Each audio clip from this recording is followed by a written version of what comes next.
welcome back to my channel. If you like this type of video, don't forget to subscribe, give us a huge thumbs up, press the notification bell and leave a comment. This is the project of today, which is this little stocking that you can do it as an ornament or put it on a gift or put it on your tree or decorate your house. There's many options and you can adjust the size. It's really easy. I'm just going to teach you how to do it from start to finish, and as I say, you can always modify it on a way that it can become bigger or smaller, depends what is your idea for your house decoration this Christmas. I hope you enjoy it, but as usual, if you want to learn a lot more in the world of crochet, I invite you to join Crafty Crocheters, a masterclass where you will learn everything in the world of crochet from absolute beginner to advanced and stitches you have never seen before. More in the description box. Here are our materials.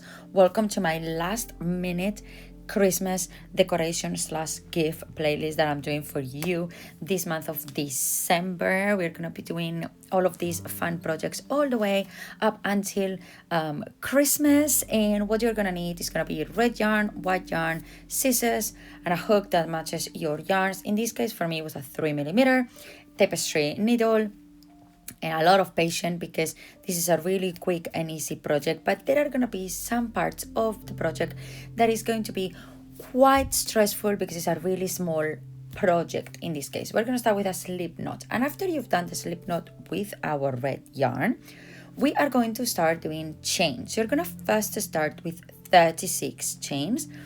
That is our base stitches.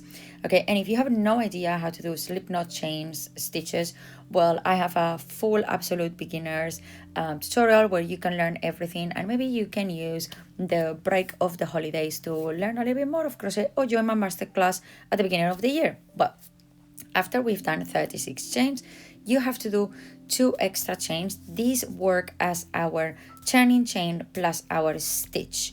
We're gonna be working US single crochet or UK double crochet, depends on the terminology that you like. So in this case, there is 1 chain for turning and 2 other chains are the ones that count as the first stitch. Then we're gonna go to the 4th chain from the hook, and in there we're gonna insert our hook, pull a yarn, yarn over and pull through 2. That is a US single crochet or UK double crochet. You're gonna repeat that all the way down until the first chain, and you should have at the very end, once you finished, you should have 36 stitches worked. It's really important for this project that you count the amount of stitches that you have, because we'll need them all to make the shape of our stocking properly. Okay, so just keep working your stitch all the way down, and this is going to be a repetition that we are going to do, and I'm just going to show you for the next row what to do, and then you're going to repeat yourself and then so on. I'm going to try to make this a super quick and simple project, because I can tell you, you can do this in under 20 minutes. Sometimes I take longer because obviously I'm filming and it's a little bit more difficult, but for row number 2 and the next rows to come, you're going to chain 2, turn, and then you're going to start again doing your US single crochet or UK double crochet all the way around. You're going to repeat this right now. This is row number 3. I counted the first one with the chains as row 1. Row 2 was our first stitches. So now we're on row 3.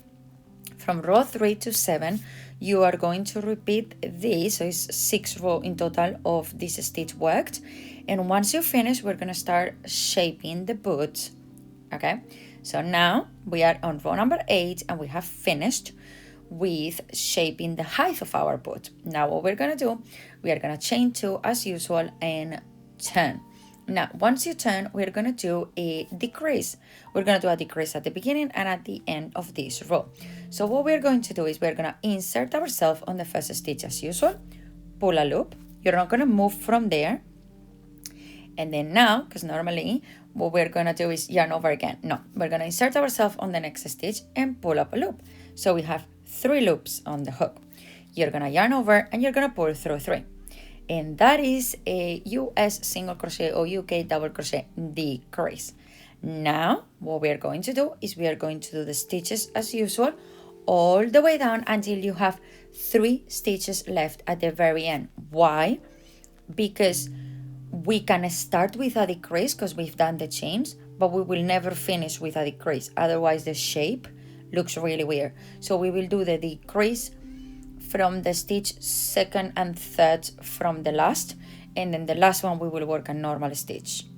I'm gonna show it to you, don't worry, just continue doing all the stitches until you have 3 left. Okay, you can count them all. Now, once we arrive in there and we have 3 left, you're gonna, in the third one from the end, you are going to insert yourself, pull up a loop, then you're gonna go to the one next to it, and then you're gonna do the same, always checking out that you have 1 left on the corner. Okay, so you're going to pull that way, perfect. You are gonna go into the next one, and then you're gonna have 3 loops again on your hook. You're gonna yarn over and you're gonna pull through 3 of them. There we go. And then on the last one, you're just gonna do 1 normal stitch as usual.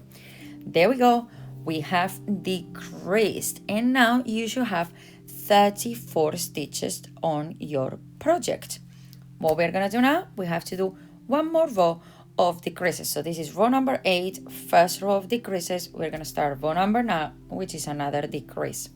So we're going to start like usual, chaining 2 and turn.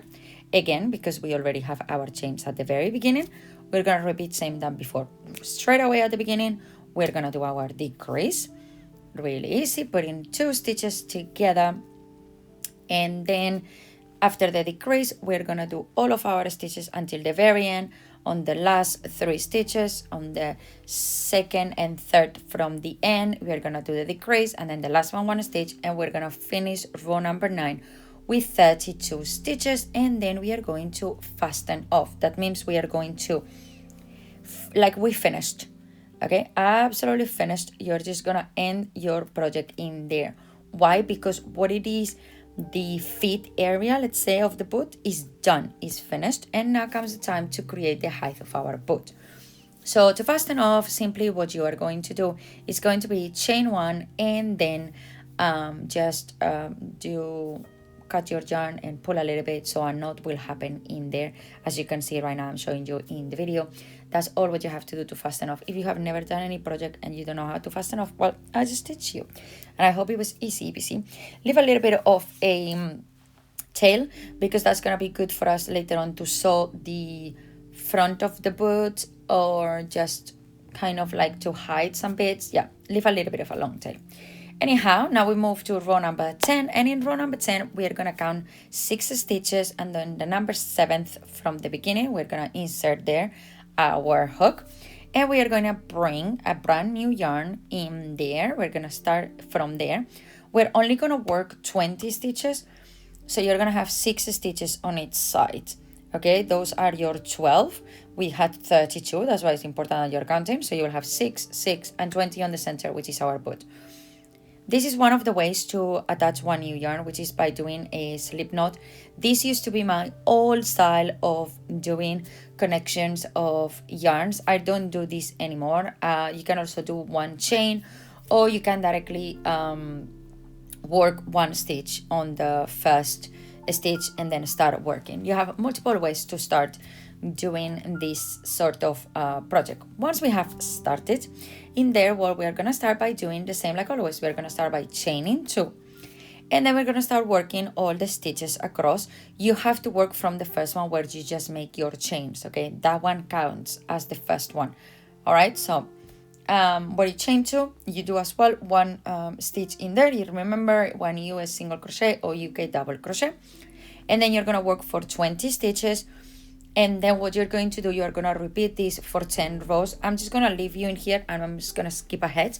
So what you're going to do from now is, once you do the 20, you count that you have 6 on the other end. You're going to chain 2, turn, and then keep working all of that. As I say, from this moment on, you are doing 10 rows. So for how I'm explaining it, this is row number 10. So once you reach row number 20, I'm gonna see you in there, and then we are going to chain yarns. So just work all of that, and if you move a lot ahead and you're ready to do with the white one, remember you need to leave a really long tail, because that's gonna be our tail that we are going to sew it and put it all together. And by the way, if you are following as well my written pattern, all of this is on my written pattern on my blog for free. So just go and watch it. Well, here we are with the white yarn now. We have fastened off our red and we're going to attach our white. You can just attach it as you can see on the video. You can do a knot between colors, or you can do the last stage doing the invisible join, which is one of my newest, most favorite ways of doing different colors. If you don't know what I'm talking about, you can go and watch some of my previous videos. I'm always trying new techniques, teaching you new things, so that's why I invite you to watch different of my videos so you can learn different techniques separate from this video. All right, so now that we have attached the white one, we are on row number 21, and what I'm going to teach you right now is going to be row number 21 to 25, which basically is do 1 US single crochet or UK double crochet all the way around our 20 stitches. Now, if you want to have the possibility of actually folding the white, so rather than a flat stocking, it's kind of have that edge that you fold the very top. Rather than do from row 21 to 25, you're actually going up to row number 29, so you will have that possibility of turning around and do that like 3D foldable stocking at the very top. So keep repeating all of this, which is just doing the stitch all the way around, as I say, for either 4 or 8 rows, depends what you want, and I will see you in a moment to just teach you the last few steps, which is connecting it all together, which is actually sewing or slip stitching around, and how to add the little details to the stocking. So pause your video, work those rows, and I see you in a moment to learn the final touch-ups of this stocking. Now that we have finished it all, we have few different options. You can always, with the same yarn that you were working right now, you can go and do slip stitches. So first you will do slip stitches with the white yarn that you were working on until you reach the end, and then you can take both of those whites, make a little knot, and then hide it around, like with the ends, that's how it's called, around that white yarn, and then you will take your red tail, very long, that you left, and then again you will do slip stitches. You can also sew it all the way around. If you're gonna sew, maybe it will be more convenient to sew it on the inside so you don't get a big edge on the outside. There are different techniques to put it all together, so just use the one that is easier and more convenient to you. As you can see here, I'm doing slip stitches, and again I'm just going to skip to the next step, which is how to add one hanging hook and how to do the pom-pom details, but I'm going to show you right now how does it look as well once it's completely sewn, and you can also leave it that way. It depends what you're going to use this stocking for. In my case, I have used it for multiple purposes. One of them was for a mug warmer. I actually just glue my stocking at the top. I didn't do any details, just the stocking, as I'm going to show it to you in the next few seconds. And it was amazing, but as well I use it to decorate my trees, and I have been selling it for years now to different houses to decorate their trees and their houses, and it's just too cute. So here is the stocking, as I say, once it's fully finished. As I just mentioned 2 seconds ago, I put this on mug warmers, and I have as well put this, if you're doing like a cardigan or jumper or things like that, you can also do it, or a handbag or a gift bag. Like there's so many options. You can use this sort of 3D shape stocking. Obviously this is a decorative one. It will not work if you want to put any sort of gifts. Maybe you can put like a candy cane, but not much because there's no space for it. Okay, it's really small. But if you adjust it, that will be another thing. I'm going to show you right now how to do the hook hanging section, which again is just a repetition of chains, and then I'm going to show you how to do the detail at the front, which is the pom-poms, which is really cute and really easy to do. If you're an absolute beginner, you might hate me right now because it's not that easy, but it's really beautiful. So just be patient because I'm about to show you how to do it. For the hanging hook, you're just going to go to the middle back stitch from the top of the white that you've done. Obviously if you've done the foldable area, which I didn't do it, it will be slightly more difficult. You will have to go to row 1 and make sure you insert yourself properly, but in this case I'm using the last stitch from row number 25. Then the only thing you have to do once you've done that is you have to chain 20, and then you're going to slip stitch on the same stitch where you have started with your chains, and ta-da, you have the hanging hook. Can you make it longer? Yes. Is it necessary? No, because it's a really small stocking. And if you're making it bigger, well, then yes. And then once you've done that, fasten off, and all what you have to do is you just have to weave ends and hide those tails around. So once it's done, as you can see, slip stitch, we're done. Let's move to the pom-pom, which is a little bit more difficult. Now you're going to take the opposite, but this time you're going to work on the first one from row number 21. And then in there, you're going to insert your yarn, like always. And here we're going to make two ropes of pompons. And the pompon, you're doing it like cut it in half, and then we're going to put it together, okay? Just to make you aware how it goes, so it makes sense to you. So it's made out of puff stitches. If you don't know how to make a puff stitch, I'm about to teach you right now. It's a little bit weird, but it's too easy, and you just have to repeat it twice. So pay attention, because you have to do this twice. So the first one, we're going to attach it, and we are basically going to chain 6.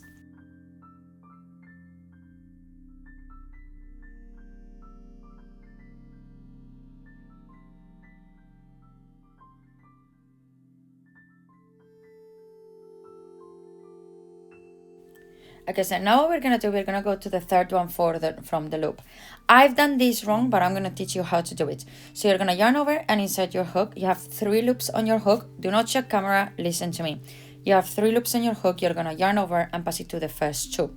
And you're going to end with 2 loops on your hook. I make a mistake in here and I actually pass 1 loop through another. So no, yarn over, pass it, and then you will have 2 loops until there is correct. Now, yarn over, insert it on the same stitch. Then now you're going to yarn over. As you can see, now I'm doing it correctly. You're going to yarn over and pass it through 2. So now you have 3 loops on your hook. Yarn over, insert yourself again, yarn over, pass through 2, and you have 4 loops on your hook. Boom, you've done it. Now yarn over and pass it through all of them. My yarn today was working really badly, my ball of yarn. So now you're going to pass a yarn through all those loops. There we go. Half of your puff stitch is done. 1,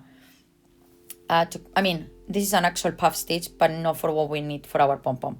So you have to chain 3, okay, to connect. Okay, now we need to do a connection. So what we're going to do now is we're going to yarn over, and then again we're going to do another puff stitch at the end of that first chain that we've done. So you see, I'm repeating the same thing in there, okay. We're doing absolutely the same thing. Again, I make a mistake on the first one. Sorry, sometimes I just lost a little bit of what I'm doing or what I'm filming. So I completely apologize that this video has few images wrong, but that's why I'm here also verbally explaining it to you. So it's the same thing, okay? And then you're going to chain 1 to secure. And now what we're going to do, we're going to actually go from there to the beginning of the first puff stitch on that hoop that you have down there, and then in there you're going to slip stitch twice. So you're first going to do it on that first hole and then on the next one to it, and then you're going to fasten off. And then once you've done that, as you can see, I'm pushing those puff stitch so they will become together. Then you're going to fasten off, leave a little bit of a tail, and you're going to sew it together so it will become a proper pom-pom. The puff stitches, they tend to come out, but sometimes they misbehave and they don't want to come out. That's why with the fastening off and sewing, you will be able to sew it and then push it to the area that you want to. So right now you have finished 1 rope and 1 pom-pom, and then the only thing you have left to do right now is exactly the same. Attach a new yarn and start all over again. The only difference is that this time you're going to start with a chain of 9 rather than 6, and you're going to repeat the same. Okay, so here you're seeing me with the final touch-ups. I'm just gonna let you finish with the other pom-pom because there's nothing more for me to teach you here. I hope you found this really useful and that you could do a little gift stocking or a little ornament in the last minute. As I mentioned at the very beginning, I'm gonna be here every single day all the way up until Christmas, every day bringing you one last minute Christmas decoration gift or ideas that you can do, and I hope you like it. And the best way to support me and let me know that you like this type of videos by subscribing, leaving me a comment, press the notification bell and the thumbs up, and why not continue watching the next video until I bring you another special Christmas tutorial really soon. I see you very soon. Bye.